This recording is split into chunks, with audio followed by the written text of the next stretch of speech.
Welcome to another episode of the Private Practice with Soul podcast. Yes, it's me, Brooklyn, in the car and just getting ready to head out now. Going to pick up some medicine for mum. But I thought, hey, why not say hello to everybody? It's the new year. And I had a bit of an epiphany over the Christmas break that I want to share with you because this blew my mind. It sounds so obvious when when I say it out loud, but it really did blow my mind. And as a result of that, I've created some things that I think you are just going to want to get your teeth stuck into. But look, without further ado, let me give you the background. So the background is, I've been doing this work for years now, and one of the um, most common challenges that I hear is about marketing. And people are saying, "Oh, I don't want to ask for money. It just feels uncomfortable, and like it's not good manners to be asking for money, and oh, I just don't feel right about it, etc., etc." All the stuff because I've already said it in my previous episode, so I repeat it. But anyway, that was what got me to create a program a couple of years ago called Clients on Demand. It was a program just for counsellors, psychologists, and social workers who wanted to learn how to market their program, and not just their program, but their practice, their counselling sessions, their webinars, their retreats, their summits, their packages, all the things that we do. And they wanted to learn how to market them in a way that just kind of felt better. So anyway, that program was like wildly successful, and then it morphed into Marketing with Soul because I became more in tune with things like masculine and feminine energy, and there was a huge demand for that. And so then that became, the crux of Marketing with Soul, and that went really well, wildly successful again. But I had a breakthrough. I had a breakthrough over the Christmas break, and this was it. I was just sitting there with Buddy. Buddy's my Cavalier King Charles Spaniel Cross Maltese. Anyway, so Buddy and I were just sort of sitting there, and I was talking to him, and I was explaining to him how I had to finish patting him in a few minutes because, I had to go back to work, and I was explaining to him what I was doing. And you know how sometimes you feel like when you talk to children, you need to explain things in a different way that's really accessible for them. That's what I was doing with my dog, right? That's what I was doing with Buddy. So it's like it really explaining it to him in a way that he might be able to understand if he was a person. And this is what I said. I said to him, hey, Buddy, it's kind of just like taking skills that you've already got, but applying them to a different area of your business, like marketing. And in my mind, I was imagining Buddy was asking me, well, what skills, Mum? And I was saying, well, great question. The skills are how to build rapport with someone. Like counselors, psychologists, and social workers are the masters at building rapport, but they've never used it in their marketing, right? They've never seen rapport building skills as a way to market their practice and attract clients. And it was like light bulb moment. And from there, I was saying to him, yeah, so they've got they can use their rapport building skills, Buddy, to get clients because they're really, really good at helping people feel comfortable. They're really good at helping people feel welcome. They're really good at meeting people where they are.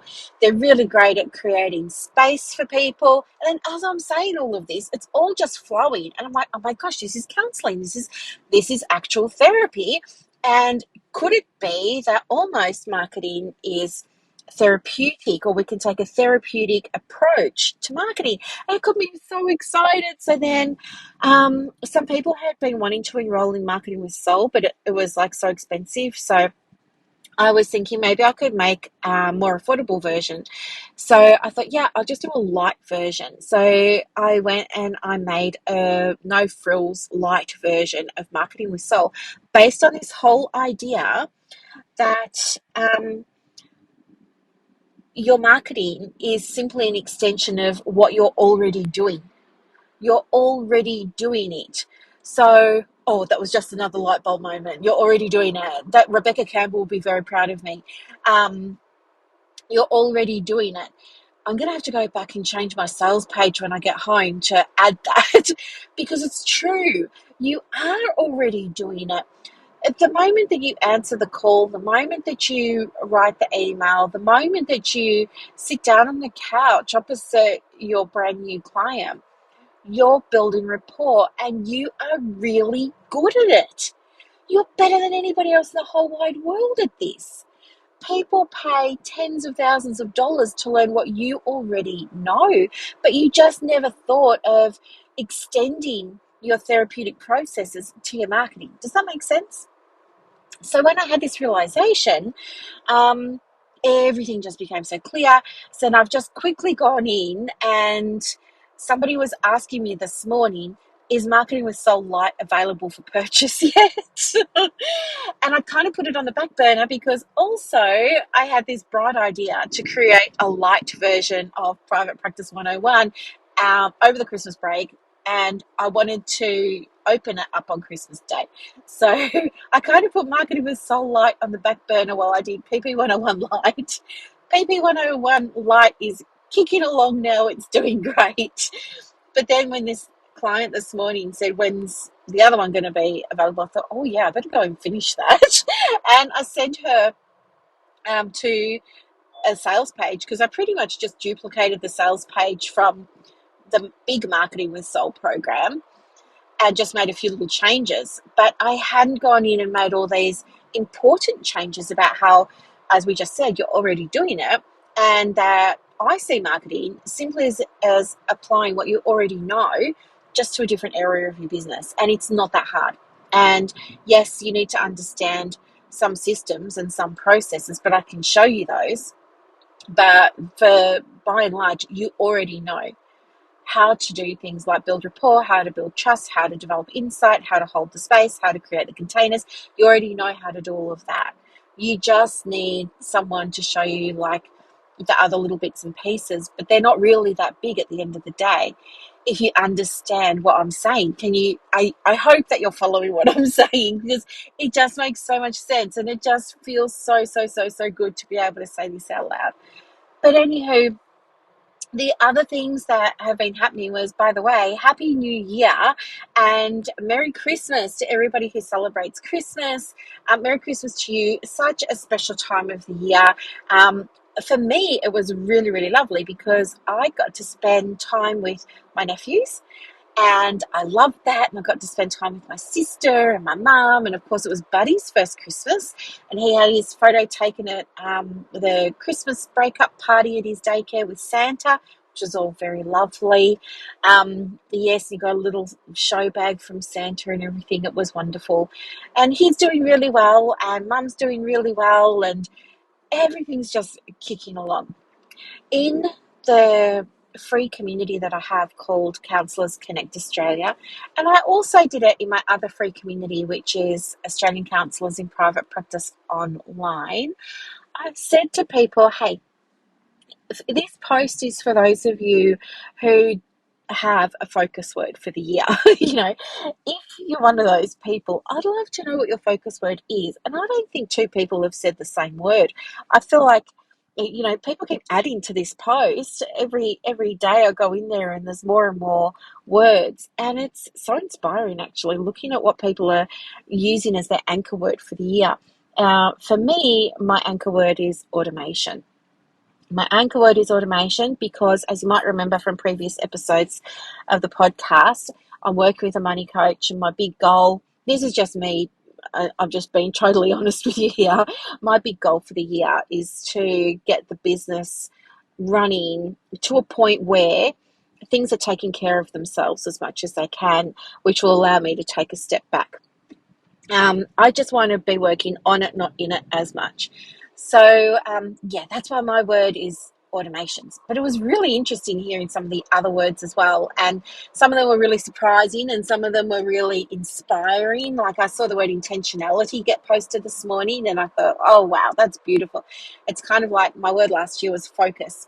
But yeah, and that just kind of reminded me, the reason I shared that post was because I just feel it's important to have a direction. If you don't have a direction for the year. And again, this is going back to that episode that I did a couple of episodes ago about, what makes people successful.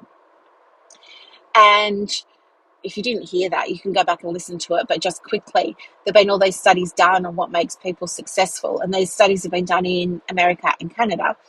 And they consistently show that people that had a goal were more financially successful.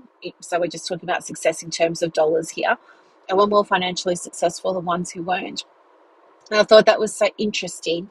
And these studies were like, we tested 100 men at age 25, and they were all really excited about going and starting their lives and doing work. And, but by the time they were 65, one of them was, I think the results were like one of them was rich or wealthy, 4 were financially independent, 10 were still working, and the rest were reliant on other people or other systems like the government for money, like to live on. And that was so sobering for me when I heard that. It was so sobering because part of the reason I'm working on my money mindset at the moment is I'm trying to break.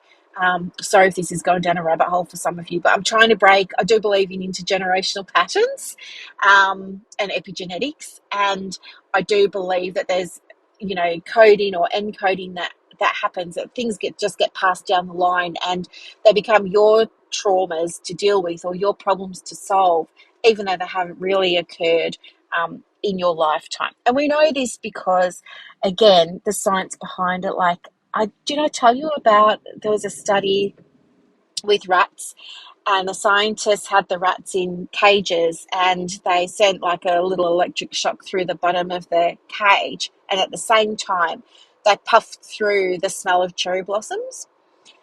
Anyway, so they did that, and then eventually, the rats passed away, not from being electrocuted, but they passed away, and they had children.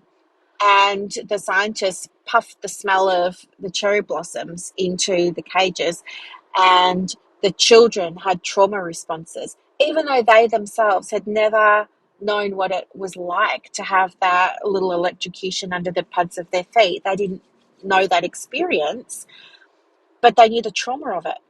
And then they had children, and those little rat babies had the same response, even though they had not in their lifetime had that experience of the trauma from the electrocution. Isn't it just so amazing? But anyway, this is not a new study. It's been done so many times with all different things, but the gist of it is the same.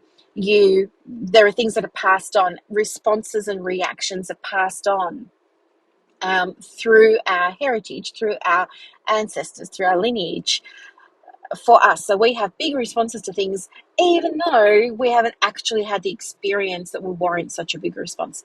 So anyway, I was going somewhere with this. I'm sorry, I've gone off on a tangent again. I'll come back to that. But yeah, so I think I was talking about success, what makes you successful. I can't remember. But anyway, having a focus word. The other thing that I learned about having a focus word is, having this direction. You need to have the direction. So the people with the goals, whether it was money or something else, they're the ones that made successes of themselves. And an analogy is like, imagine that you've got a boat, and the boat has a crew on it, and it's got a captain, and it's fully equipped, and it's got all the things it needs, and the captain's going to take the boat from point A to point B. Now the captain can absolutely do that because they've got the map, they've got the directions, they know where they're going, and 99 times out of 100 they're going to get there in one piece.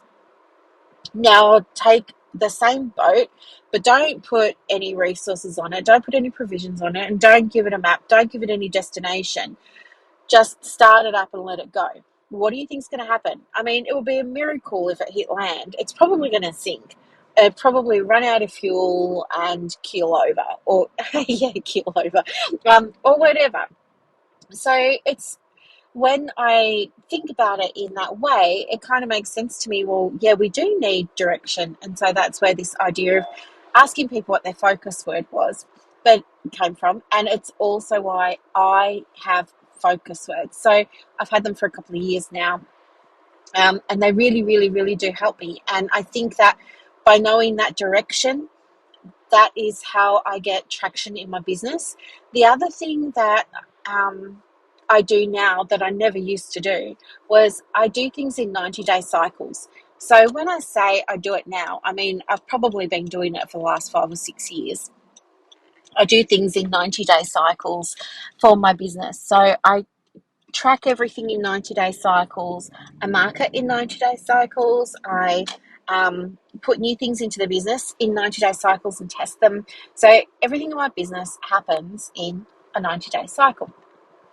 Now, I was going somewhere with this as well, but I've just forgotten where that was going. Oh, yeah. And the value of having the 90-day cycle is that allows me to do short, sharp sprints in my business that really close the gap for me more quickly than if I didn't have a goal. So, for example, my goal this year is to automate as much of the business as I can. And that's the goal. And so now I know, okay, what are all the things I could do to achieve that goal? And let's break them down into quarters and what's going to fit in each quarter. And then once I know what I'm focusing on in that quarter, if I want to, I could say, okay, this week I'm going to focus on this. And that's what I do. So I just use my Google Calendar in there. I've got a function called tasks, and I just make myself a little to-do list. And in that to-do list, I just say, right, this week you're focusing on this, this, and this, right?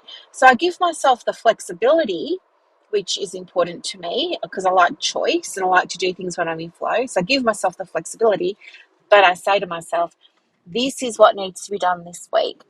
And so I know now that every week for those 12 or 13 weeks, I'm doing something that's getting me closer to closing the gap on that goal. Make sense? So if you are in private practice, maybe not for the newbies, but maybe for people who are in private practice who have a goal, maybe it's expansion, maybe you want to get a new team member, maybe you want to get new contracts, maybe you want to diversify your services, maybe you want to introduce a new therapy, maybe you want to, I don't know, add packages or something special or do a summit or a retreat or whatever it is. For you, have a think about, okay, what's my goal this year? How can I break that down into quarters? And then jump into your calendar and make yourself a to-do list for the week based on what needs to be done that quarter. And don't carry anything over. You need to complete those things in that week. Try where you can. I know it's hard, but try where you can to complete those things in the week and you'll be just fine. So that is a way that you can stay focused in your business, and it stops you from feeling like it's Groundhog Day, but it also gives you nice little dopamine hits on a regular basis because you're ticking things off that make sense with all the progress that you're making. So yeah, it's just a really fun way to run your business, and it's a light way to do it as well that isn't overwhelming, and it just feels so good to know that you know what you're doing that day rather than just winging it. Some people say to me, oh, I'm just winging it, and I think, how can you be just winging it? You're like that little boat in the ocean that's just like putting around without, I was going to say without a driver, without a captain. You're just going to put yourself into infinity over here instead of reaching the destination. So really have a think about where you want to be, at the end of the year in your business. Really have a think about that. Do you want to be out of your paid job and more fully into your business, your private practice? Or is it something else? Like, do you want to be winding up your private practice? Is it that you want to be cutting back your one-to-one therapy clients by increasing your clinical supervision? Like, really think about that. And yeah, set a goal. It's like so much fun, and it's got nothing to do with SMART goals, which, no, I know, SMART goals. But anyway, so I just wanted to share those things with you today because I thought that was so interesting, and I really, really, really wanted to help you with it. And I hope that this is making sense for you, and I hope that this helps, because that's my highest intention, to be always able to give you information that's going to help you and serve you. And yeah, if there's anything that you ever need with your practice, let me know. The other thing is, on my Instagram, you might want to go over there and have a little look. I've put some posts up recently that have been getting a lot of interest, so they might interest you as well. The handle is at the Private Practice Coach. And yeah, reach out if there's anything I can help you with your practice. I've got free things, I've got paid things, but I love to share good content as well. So have a beautiful, beautiful day. And remember, with your marketing, um, I truly believe that you already know how to do it. You just need a little bit of guidance. And I truly believe that for therapists, you are the best marketers in the world, and you just don't give yourselves enough credit because you just didn't even realize it yet. All you're going to do is take the high level skills that you've already got and apply them to the marketing side of the business. That's it. You already know how to build rapport, hold the space, build the containers. You already know how to do all that. You do it every single day in your work. All we're doing is we're just extrapolating the skills and saying, well, we've got them over here. How do we just pop them over here? I know, isn't it so much fun? It is so much fun. And yeah, if you do want information on marketing with Soul Light, just flick me an email or leave me a comment and I'll send you a link and you can come along and join. Okay, that's all from me. Have a very happy new year and I'll see you in the next episode. Bye for now.